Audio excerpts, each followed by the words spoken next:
మొన్ననే మన పవన్ కళ్యాణ్ అన్నయ్యది ఒక దిక్కుమాలినటువంటి పాట అయితే వచ్చింది ఉస్తాద్ భగత్ సింగ్ సినిమా నుంచి. మెడ ముట్టుకుంటే తొడ గొట్టినంటేనంట. అసలు అదే పెద్ద దిక్కుమాలినటువంటి పాటరా నాయన అంటే మళ్ళీ ఇప్పుడు ఇంకా దరిద్రం రా నాయన అన్నట్టు కాలర్ ఎత్తరా అనేటువంటి పాటనైతే రిలీజ్ చేశారు. ఇక ఈ పాట చూసిన తర్వాత నాకేమనిపించింది అంటే అసలు పవన్ కళ్యాణ్ అన్నయ్య నువ్వు అసలు మారవా? అసలు ఎందుకు ఇలాంటి దొమ్మర్ సినిమాలు తీసి ప్రజలని ఎందుకు నీరసంగా చేస్తున్నావు? ఇంకా ఎన్ని రోజులు ఇదే రోత సినిమాలు తీసుకుంటా వెళ్ళిపోతావు అనేటువంటి ఫీలింగ్ అయితే నాకైతే కలిగింది ఫ్రెండ్స్. ఎందుకు అంటే ఉస్తాద్ భగత్ సింగ్ సినిమా నుంచి వచ్చినటువంటి పాటలు అంత దరిద్రంగా ఉన్నాయి. ఇంకా ఆ కళాఖండం సినిమా ఇంకెంత దరిద్రంగా ఉంటుందో అనేటువంటిది ఊహించుకుంటుంటేనే నాకైతే ఇంకా విరక్తి పుడుతుంది ఫ్రెండ్స్ నాకైతే. అండ్ ఇక మన డిఎస్పీ అన్నయ్య దేవిశ్రీ ప్రసాద్ మ్యూజిక్ డైరెక్టర్, ఆయన గురించి మాట్లాడుకున్నట్లయితే ఆయన ఏ విధంగా ఇచ్చిండంటే ఈ పాట నీ అమ్మ ఏం సినిమాలు తీస్తారా నాయన ఈయన, అన్ని ఏతుల బిల్డప్ల సినిమాలు, ఈయన ఫ్యాన్స్ కూడా అసలు ఆ పేటిఎం నా కొడుకులు అసలు ఎందుకు ఈయనకి ఎంత ఆనం భజన చేస్తారో నాకేం అర్థం కాదు. ఆ గబ్బర్ సింగ్ సినిమా నుంచి చూస్తున్నా అన్ని భజన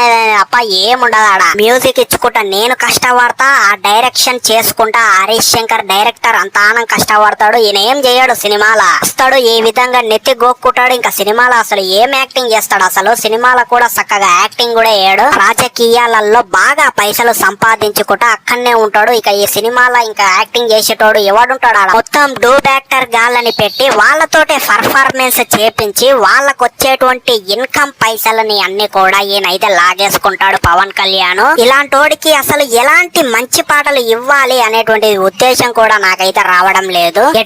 టెంబర్ల కొట్టమన్నట్టయితే మన డిఎస్పీ అన్నయ్య ఆయన మనసులో అనుకోని అయితే ఈ విధంగా అయితే పాటలు అయితే ఇస్తున్నాడు ఫ్రెండ్స్ ఉస్తాద్ భగత్ సింగ్ సినిమా నుంచి ప్రతి పాట కూడా. సో ఇక ఫైనల్ గా చెప్పాలంటే పాట అయితే నాకైతే అస్సలు నచ్చలేదు ఫ్రెండ్స్. సినిమా కోసం కూడా నేనైతే అస్సలు ఎదురు చూడడం లేదు. పాటలే ఇట్లున్నాయంటే ఇంకా సినిమా ఎంత దరిద్రంగా ఉంటుంది అనేటువంటిది ఊహించుకుంటేనే నాకైతే పిచ్చి మింగుతుంది అనమాట. సో మరి మీకు ఎట్లా అనిపించింది అసలు ఈ ఉస్తాద్ భగత్ సింగ్ సినిమా నుంచి వచ్చినటువంటి దరిద్రమైనటువంటి పాటలు అనేటువంటిది అయితే డెఫినెట్లీ కింద కామెంట్ సెక్షన్ లో చెప్పండి తప్పనిసరిగా. సరే మరి ఉంటా ఇంకో చక్కటి వీడియో తోటి మళ్ళీ కలుద్దాం. అప్పటి వరకు సైనింగ్ ఆఫ్, బై.